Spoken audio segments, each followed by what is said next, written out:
Hi friends, భారత రాజ్యాంగం fundamental rights chapter 4 directive principles వీటి ప్రకారము ప్రభుత్వము సంక్షేమపరమైన పనులు ఉపాధి ప్రజలకు కల్పించాలా. మనకు జీవన వృత్తి దాని ద్వారా ఎవరికి కూడా ఎలాంటి ఇబ్బంది లేకుండా మనకు ఆహారం దొరికే విధంగా ఉపాధి దొరికే విధంగా వాళ్ళ ప్లానింగ్ వాళ్ళ ప్రణాళికలు ఉండాలా అనేది రాజ్యాంగం చెప్తా ఉంది. కానీ మన పాలకులు అది పక్కకు పెట్టేసి ఉచితాలు ఇస్తున్నారు. ఏమి ఇస్తున్నారు? వీడియో అంటున్నారు, తర్వాత నిరుద్యోగి అంటున్నారు. సో రకరకాల దీంతో అది ఇస్తున్నారు. సో ఆ ఫండ్స్ ఎక్కడి నుంచి వస్తున్నాయి? SC ST sub component funds నుంచి తీస్తున్నారు. అది బడ్జెటెడ్ ఫండ్స్ కాదు. తర్వాత నవరత్నాలని ఒక ఆయన అంటాడు, ఇంకోటి ఏదో ఇంకో పేరుతో ఇంకొక ఆయన అంటాడు.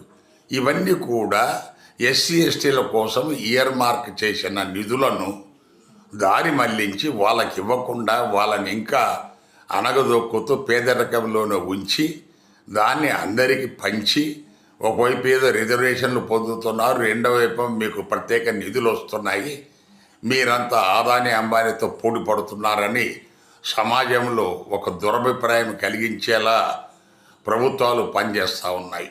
రెండు తెలుగు రాష్ట్రాల్లో, ఇతర రాష్ట్రాలు కూడా ఇదే తంతు.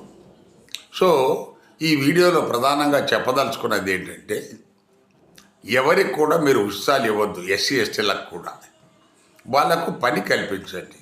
పని కల్పించడం అంటే ఏంటి? ఏదో ఈరోజు కూలికి వచ్చి వాళ్ళ రేపని కాదు. ఏదైనా ఒక వర్క్ వాళ్ళకు కనీసం వారంలో 5 రోజులైనా ఉండేట్టు చూడాల.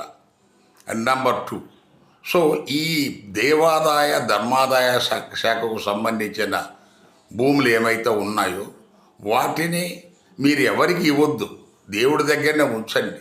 వాటిని భూమి లేని పేదలకు ఆ మండలంలో లేదా ఆ గ్రామంలో వాటిని ఒక కోఆపరేటివ్ ఫార్మింగ్ పద్ధతిలో, మనకు భూములు ప్రభుత్వ ఆధీనంలోనే ఉంటాయి, దేవాదాయ శాఖ ఆధీనంలోనే ఉంటాయి. సో దాన్ని వాళ్ళు పంట వేసుకొని తర్వాత దానికి కట్టాల్సిన శిస్తు వాళ్ళు కడతారు. మీరే తీసేసుకొని తర్వాత వాళ్ళకి ఇచ్చేయండి. సో ఇప్పుడు ప్రస్తుతం జరుగుతున్నది ఏంటి? ఒక బడా భూస్వామి తీసుకుంటాడు, ఆయన కనీసం ఒక బస్తా